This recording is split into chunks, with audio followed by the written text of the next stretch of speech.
Hey guys, it's Graham Ashton from the Esports Observer, and I'm here in Berlin with Sébastien Debs, better known by his player name Seb. And we're here today because it's the premiere of True Sight, a documentary about your victory at the International last year. But before we get to that, we actually had quite some interesting news yesterday that you would be stepping back from the active roster for Dota 2 and pursuing a new path with the organization. Can you talk us about why you made that decision now and what's kind of next for you? What role will you be taking next within OG? On a very personal level, I made that decision because I felt like my competitive drive was not as rock solid as it once was. After 2 World Championship, I think it becomes a bit harder. The daily sacrifice and competitive. Excellence in competition is it's a very demanding task, and I think I've gotten to a point in my career where I feel like I should be taking a step back, and that's for the personal side of things. I think that most importantly, what drove my decision was that OG's taken off competitively. I think we have a lot more goals that we've had in the past, and with the Dota roster, we acquired an experience and kind of we built methods. We just built a system that worked very well for that team and that we're convinced is going to work for other teams to come. And I feel like it kind of has to be me to at least I'd be able to kind of replicate that system, obviously, because it's I've been part of it myself. So that's the main priority, I think, and that's something that honestly is quite exciting. I think it's a tough challenge, so in terms of competition, it's quite similar. And I guess the other question that I think the larger community for the game has now is what is actually next for OG then? Because just prior to your announcement, we also had Arno announcing that he would take a longer season break than was initially planned, or at least initially announced. And then, of course, Jerex also said that he would be retiring from Dota 2. So there's also these kind of speculations and unanswered questions about where the organization is going. So I was wondering if you could tell us what is next for OG? What direction does it take next? I mean, for the Dota team, it's we're building a top tier Dota team, and OG is gonna win TI10. I mean, that's the goal, right? And we're very convinced that it's going to happen. And as for me taking a step back, I'm still looking at the exact same objective. It's even part of why I'm taking a step back, because I feel like the team has more chances to win TI10 with me in the back, kinda, rather than sitting down. As for Jerex and Anna, I mean, these are their it's individual decisions, reflection after thinking whether or not they felt like they had what it takes this season to go for it, and they know that. I mean, one of the core values at OG is a strive for excellence. So we ask from our players to truly reflect on whether or not they're in a position where they can give the best, of themselves. And I guess the answer was no for both of them.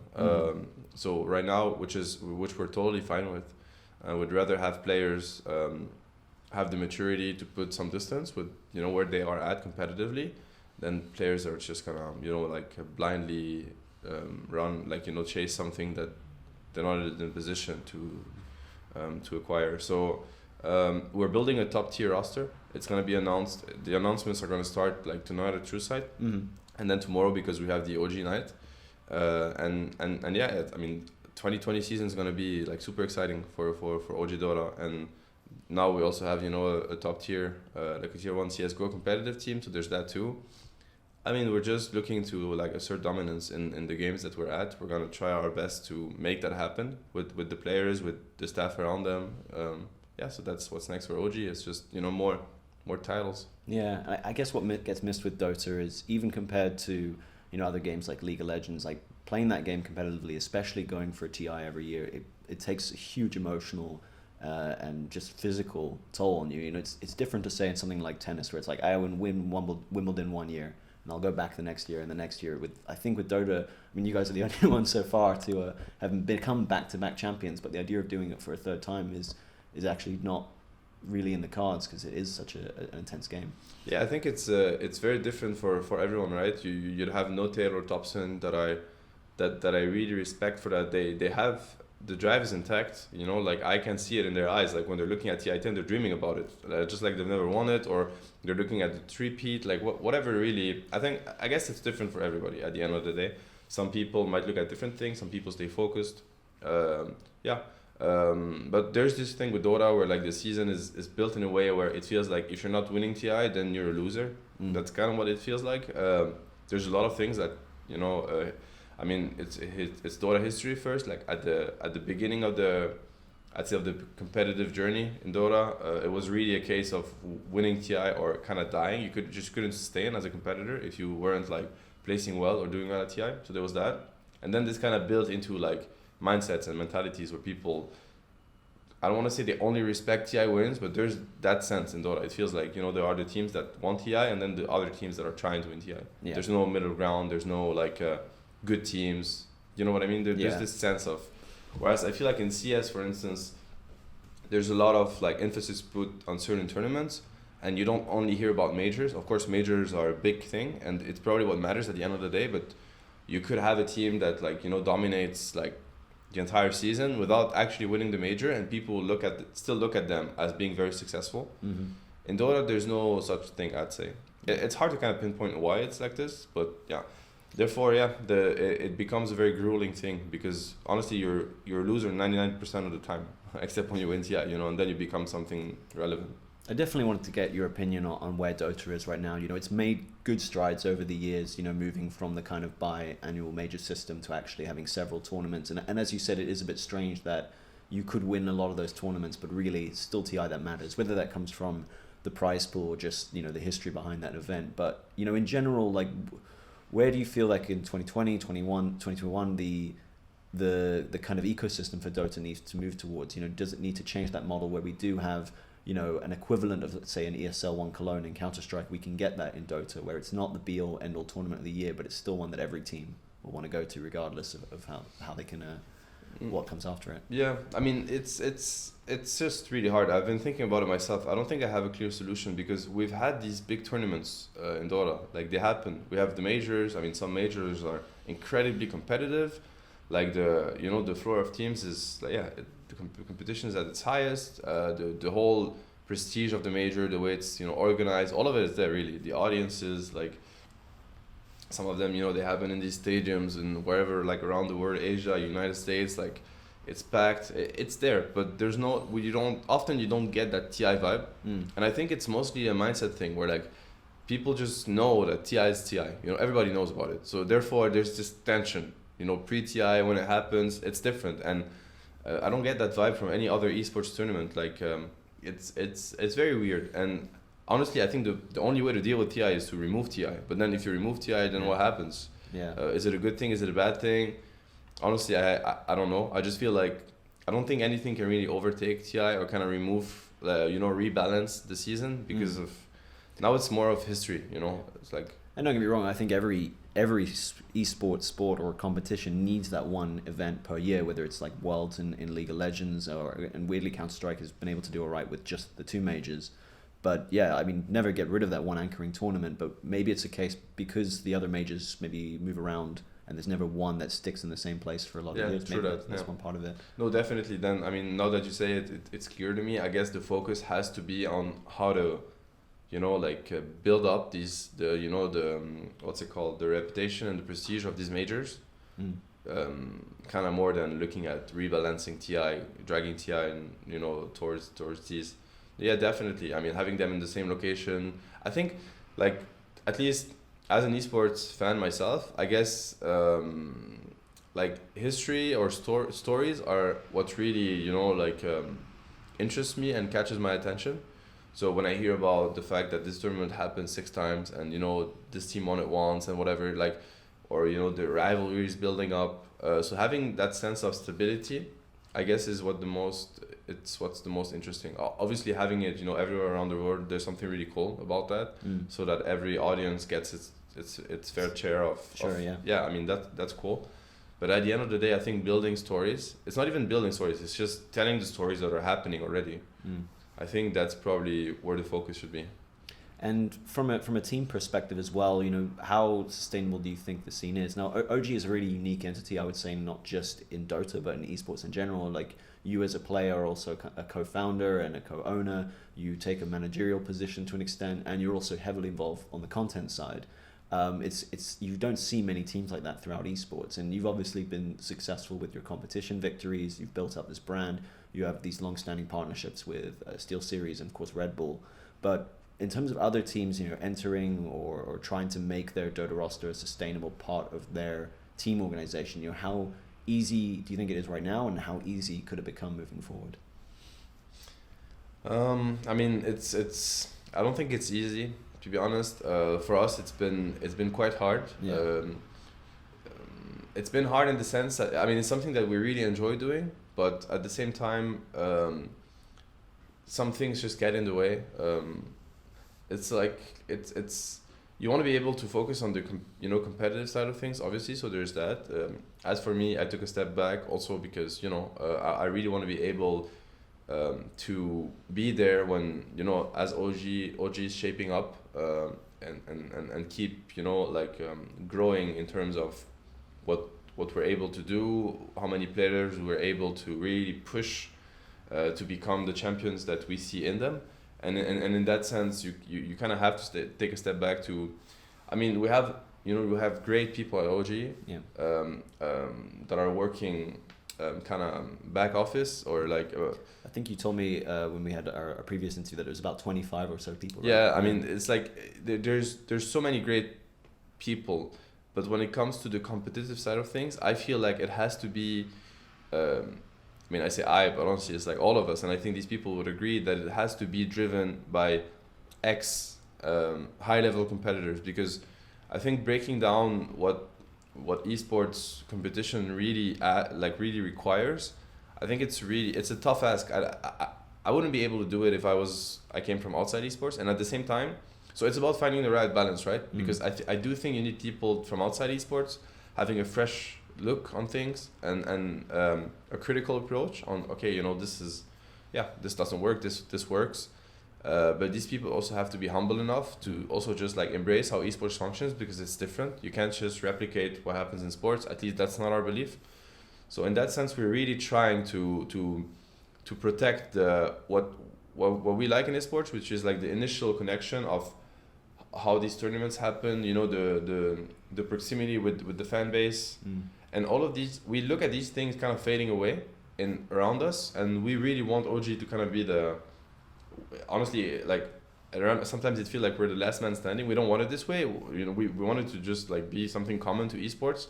But I guess the fact that esports is growing, certain things are kind of fading away, and that's not to our liking. Perhaps that community origins where a lot of these games originate from. Yeah, that's what we enjoy. I mean, honestly, we're esports enthusiasts ourselves. And when I'm gonna watch content from another team, or I'm gonna watch a tournament or something, that's what I like to see. I like to be able to connect with these people, and I feel like that connection is just kind of slowly going away, because marketing getting in the way, or I mean whatever, really, these things. And that's why we want to be involved, because we want to say, hey, can we keep our eye on what matters, and this is what matters.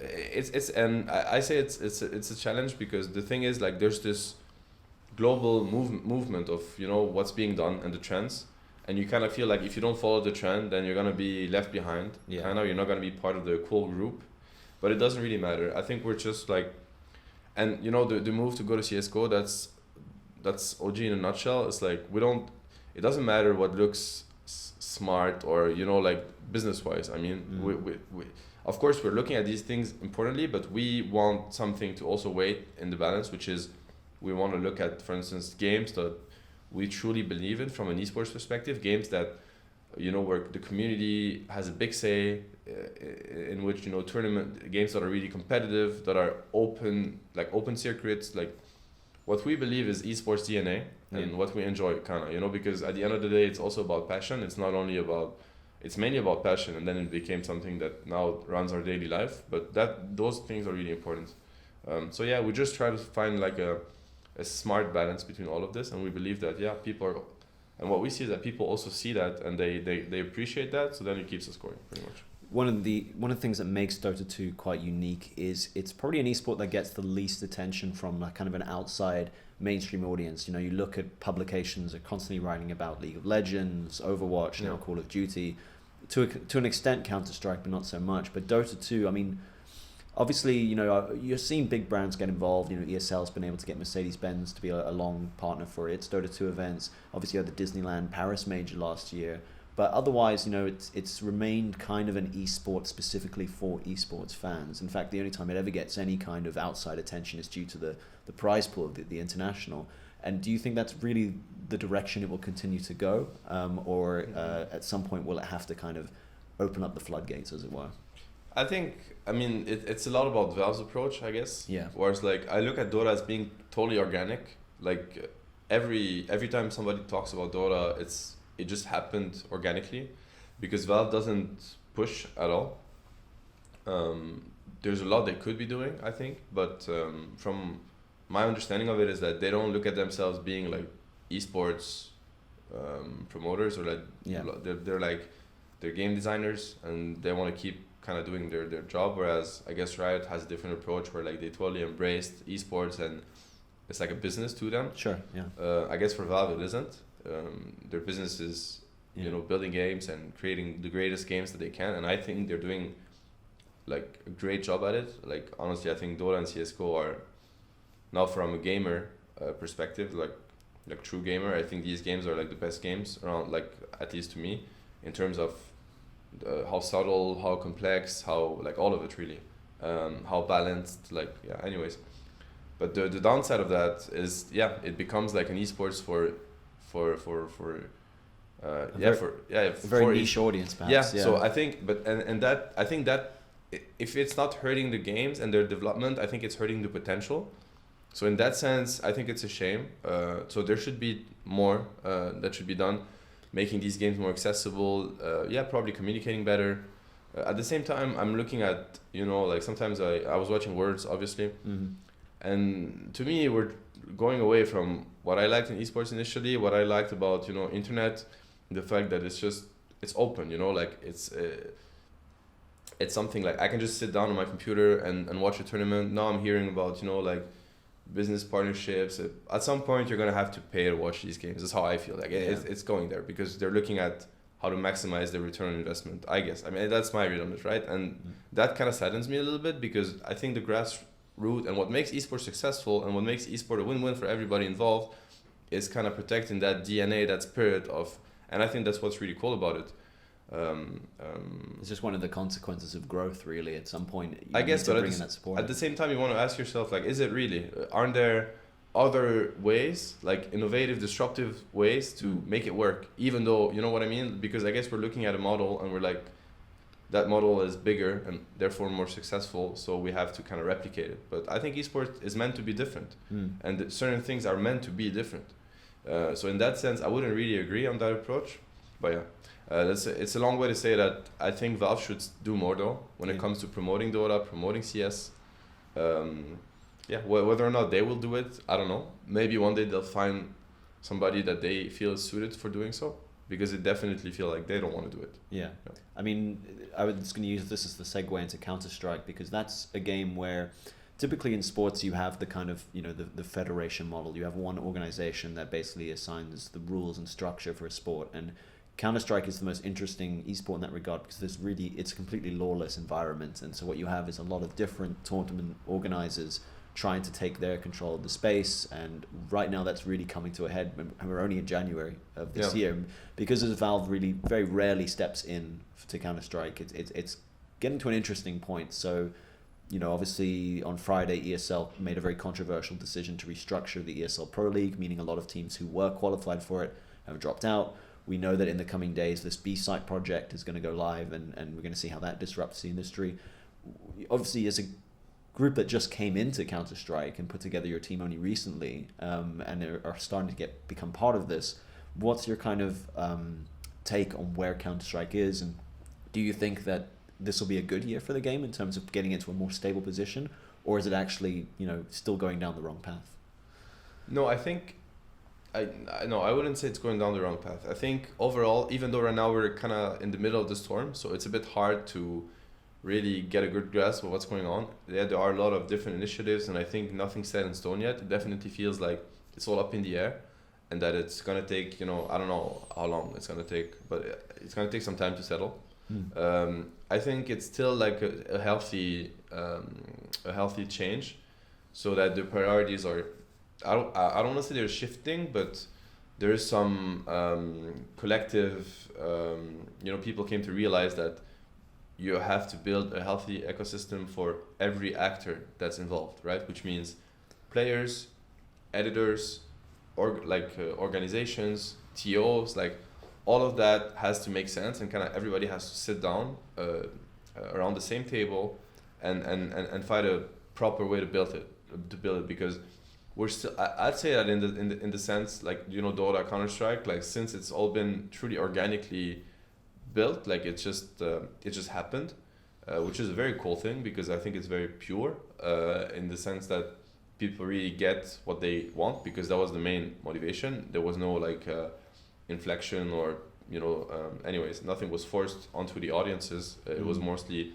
community feedback, and and of course these things take time to shape up, but they end up doing so. I guess that now it's more about balancing it out, and these changes are here for that, and that's something quite healthy. I think I think CounterStrike is in a great place. I mean, I'm not saying that it's in a great place right now. Yeah. But to me, it's very promising.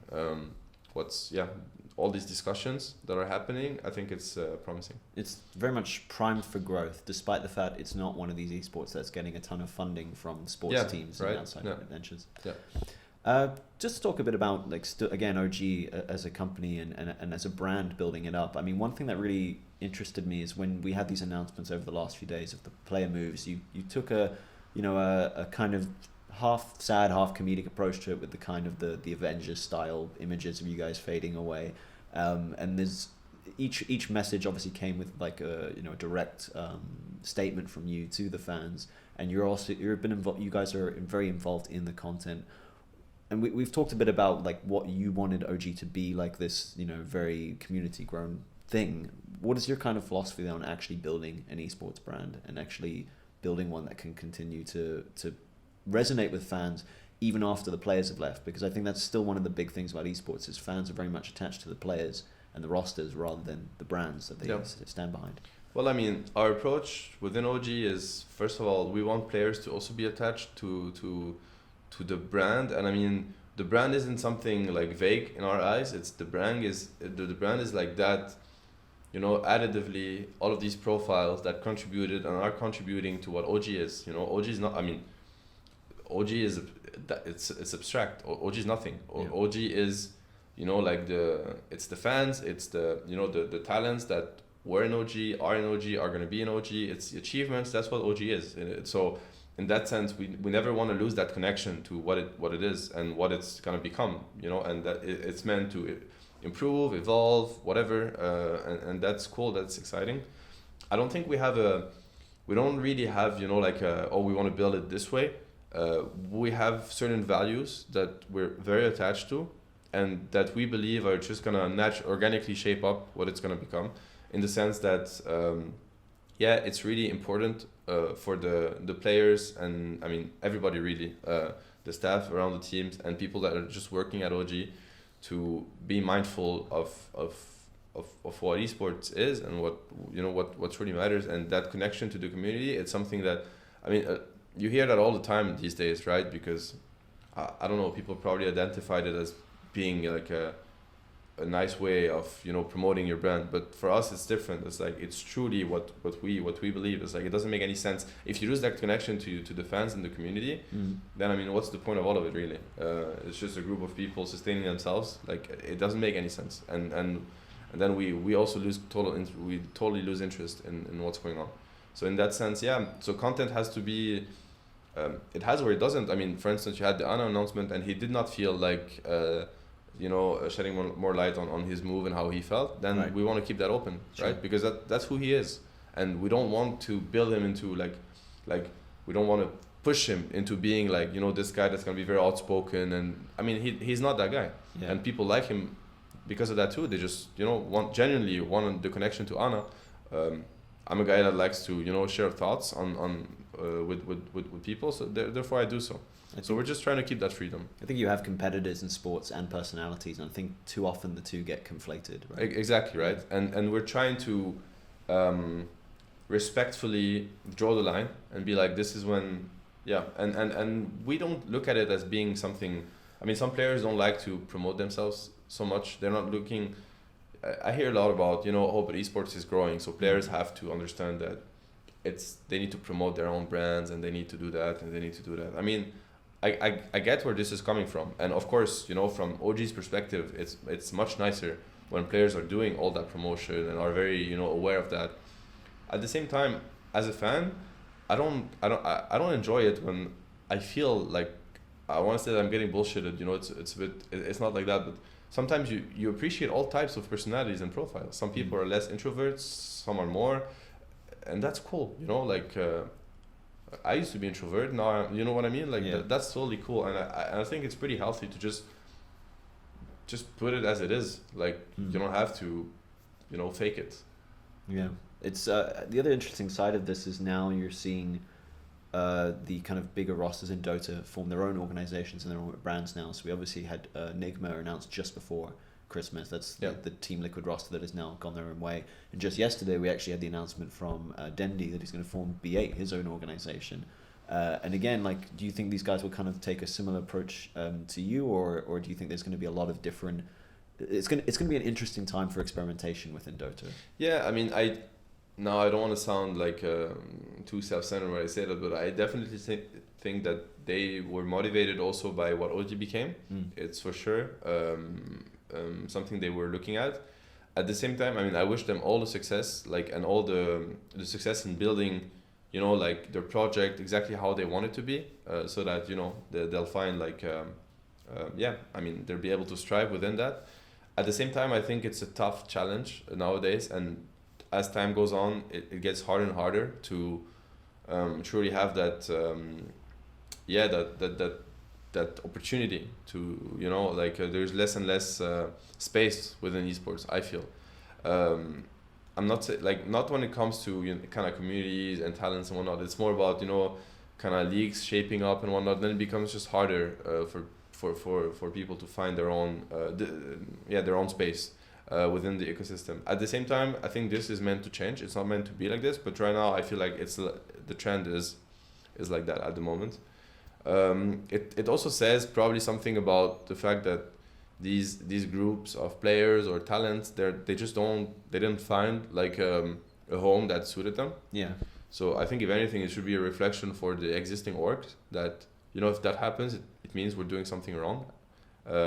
Now I say we, but I really want to separate OG from that, because I'd like to think that on a daily basis we're thinking hard about these things. And if anything, it comforts us in that we're doing the right thing, because we're looking at these groups trying to build their own project and their own org, because they're not satisfied with how the other ones are being, the approach in other ones, right? That is very, I guess, marketing oriented, like losing that connection that's my read on it, right? It's like, as competitors, they feel like, for instance, maybe they weren't able to focus enough on their own, you know, like their own task. Yeah. And as for Dendi, I mean, I'm not really sure. It would be really interesting to hear about what he had to say. Like, why is he doing that? Yeah. Basically. And of course, it launched with that kind of, you know, comedic video and this kind of like, you know, his kind of this riff on his own legacy almost. So he has a specific direction he's going to take. Yeah, and you can tell, right? Like, even with the content of the announcement, it's textbook Dendi, right? It's like him making fun of himself, having a chill approach, and probably something he was not able to do before. He was probably told that, hey, this is what people want to see, or like and I mean, the truth is, like, he knows better than anyone what people want to see. Like, people want to see him. Like, you know, I'm watching this video, he's smiling, laughing. I'm like, yeah, Dendi's back, you know, and it feels good. And probably before he was a bit shut down, that he had to act this way and promote himself in this way. And yeah, if anything, this should be like like opportunity to reflect on certain things. Yeah. I think the last question is just looking to what will happen tonight. So basically, it's the premiere of True Sight, a documentary on that last international. It's going to be here at the Babylon Cinema in Berlin. What kind of event can people expect? Because it's something you don't see too much within esports, right? A premiere of a documentary. We know that a lot of the cast is like Sir Action Slack's going to be there. It's going to be like an event. So like, how involved were you guys in helping to put this together, and what's the kind of feel of this event that people should expect? I mean, it's I think it's gonna be incredibly nice. Just because True Sight, the concept of True Sight it's honestly great. I think it's our favorite time of the year, and even if we weren't featured in it, it would be our favorite time of the year. Basically, it's a documentary like with no filters about what happens behind the scenes. Yeah. In TI Grand Finals, which is probably one of the top esports moment of the year, and yeah, you get to understand how teams function, how they interact, how they evolve throughout the Grand Finals with no filters, and Valve does a great work at building that and creating that documentary. So there's that. This year's and the spirit of it's not about kind of telling a story that didn't happen or doesn't exist. It's truly about it's kind of a tribute to what TI Finals is. So this year we're gonna have Liquid, Enigma, and us, kind of watching it together.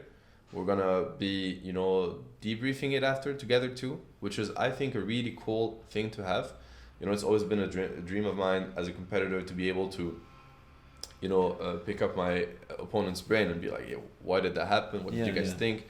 And it's such a cool thing. It's about breaking down the game, breaking down the competition, getting to the bottom of things in a genuinely nice spirit. It isn't about making these guys look good or making these guys look bad. Like these guys are the bad guys.